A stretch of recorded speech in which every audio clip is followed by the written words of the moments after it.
If the Founding Fathers could somehow see America, what is one thing you think they'd be proud of that we've overcome or that we've maintained? And what is one thing you think they'd be disappointed in?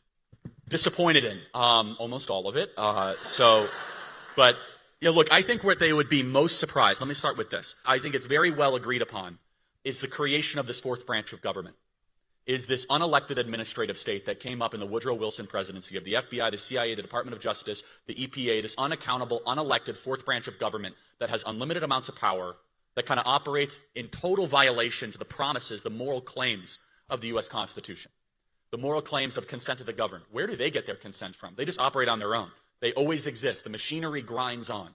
Separation of powers? Not really, because they're almost above the three branches of government. Well, the thing that really troubles me the most about the fourth branch of government is another one of the claims that Madison and Hamilton and Jay made in the Federalist Papers is checks and balances. What is the check right now against this fourth branch of government? Almost nothing. It's as if now the real power is in the inner workings of these bureaucracies. One thing I think they would be really thrilled about or excited about, I think they would be shocked at how long the Constitution stood. They wrote about this in the Federalist Papers, and Thomas Jefferson basically wrote this in so many ways, he's totally misquoted and misunderstood, where people say, oh yeah, he wanted the revolution every couple of years. No, he didn't want that. What he was saying is, this form of government has a tendency not to last. The fact we still have the same United States Constitution that we had in 1787 and 1791 at both ratification of the Bill of Rights and the usual Constitution is unbelievable. That should make everyone pause and say, why? It's because the Constitution was not written for the times, it was written to stand the test of time.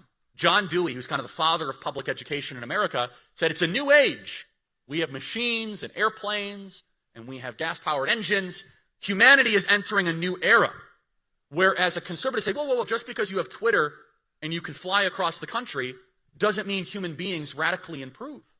We're just as selfish and greedy and broken as we were, regardless of the technology we have. In fact, the technology only amplifies how broken we actually are. It only makes evil easier. And so I think, without belaboring the point, the founders, I think, would actually be stunned at how much we have screwed up and how much of a chance we still have to revive it.